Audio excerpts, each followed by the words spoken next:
I started to resist this war in January of '05 because after returning from Iraq, I believed that if I went back and followed military procedures, that there was no way around it, I'd eventually be killing innocent people.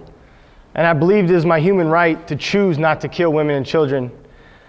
I also believed that when I joined the military, I made all these vows to uphold the Geneva Convention, and they gave me a military card that has Geneva Convention on it.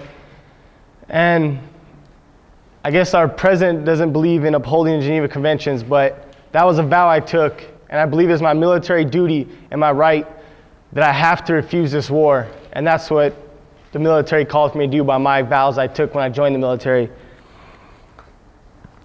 I came back wounded physically and mentally, and the only place I could find support and help was in Canada.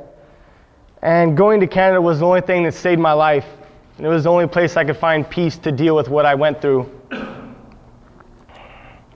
After 2 years in exile with no work permit, no health care, and 2 years without having a dream that wasn't a nightmare, I couldn't do it no more. And I realized that the only place I could deal with this was at home with the support of my family.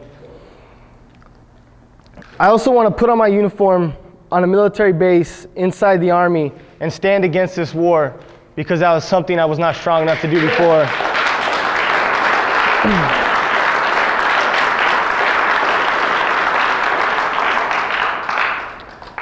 All I ask from the military is leniency so that I can get help, and the help that I deserve.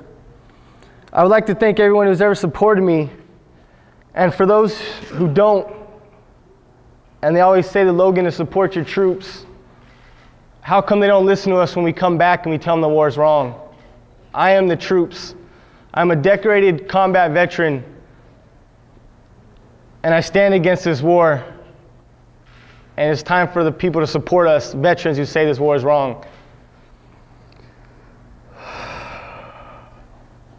And all my fellow resistors in Canada and the US, we have to stay strong and stand our ground, because if we keep speaking the truth and standing up for what's right, we will always be free inside. I feel that by resisting, I feel that I've made up for my sins that I have in my soul for participating in this war. And I feel that resisting was the only thing that could help me deal with stuff that I did in Iraq. And I guess I just want to thank everybody for being here and supporting me at this time that I really need the support, all the support I can get, and just how good it feels to be home in Kentucky. And hopefully I'll stay here without going to prison. And we just demand to be heard. I demand the respect that I deserve for being a combat veteran, and I demand to be heard by the US and Kentucky and the politicians and the government and the people who support this war. I demand to have my voice heard, and thank you for helping with that.